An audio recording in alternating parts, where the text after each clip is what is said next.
Hello again. Mga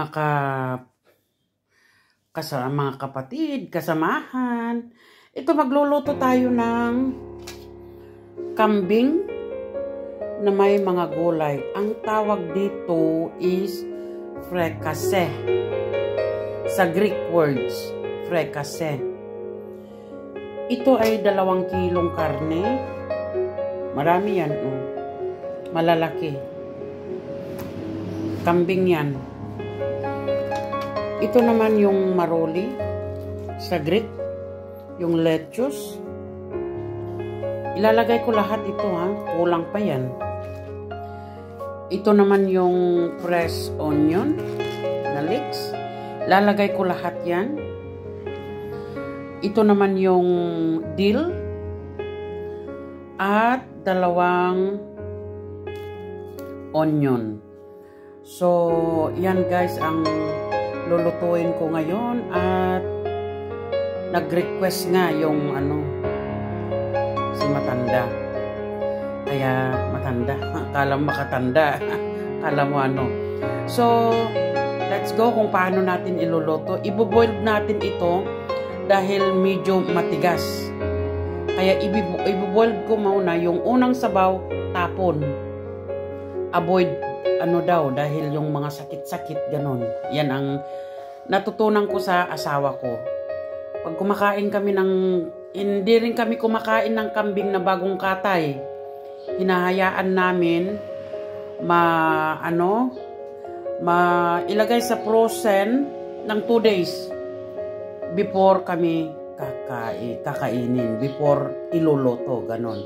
So, let's go guys kung paano natin lulutuhin. Ipiprepare ko muna tong mga ito. Ito guys, pakukuluan na natin with the bay leaves and whole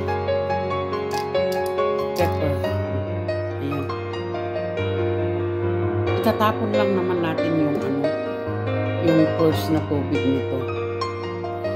Pakukuluan ko lang para mas madaling maluto. Nakakuluan ko na yung karne at aalisin ko na dito para umpisahan na rin natin yung pagluluto. Ito na rin guys, na cut ko na yung lettuce the way na yun nga. Yan ay onion at saka yung dill. Ito naman yung leaves ng leeks. Ayan. Ayan guys, maglalagay na tayo ng manteka. Kaya malaki ang ginamit kong dahil maraming mga gulay na ilalagay. So, oil.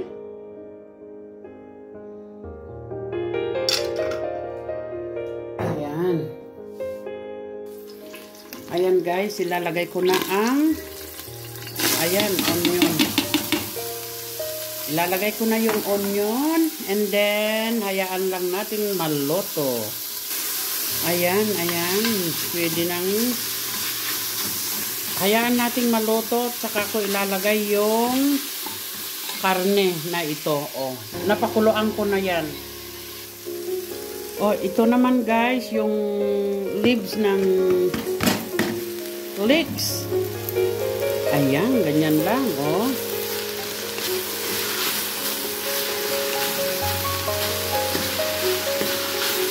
At hayaan lang natin na maluto.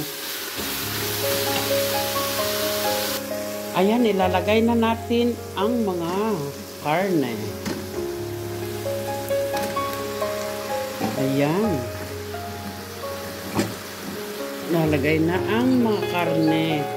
At haluin natin. Ayan, asin. Pepper. Ayan, nahalo-halo na natin. Lahat-lahat na. Ngayon, maglalagay na tayo ng tubig para kumulo at maluto na yung karne. Ayan na guys, ayan na. Nilagyan na natin ng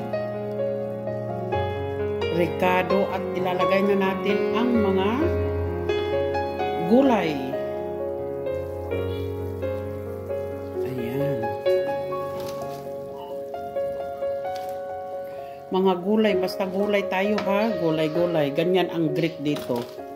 Ito ang tawag ay prekase.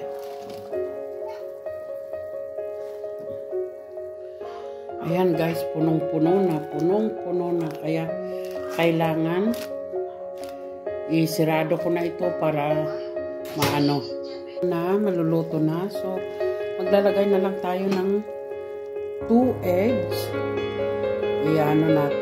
Ibabatir natin para ilalagay dito with lemon. Maglalagay tayo ng konting asin. Ilagay ko na dyan yung itlog, pamienta,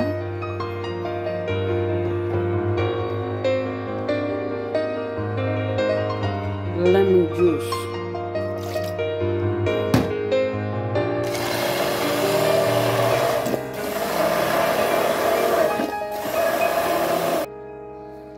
ayan, ready na. Ilalagay ko na ito na batil ko. Ayan. Oops.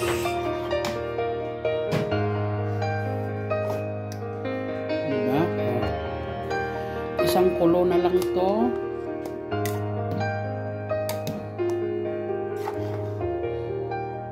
Ayan. Wow, perfect. If you are Greek, you will love this.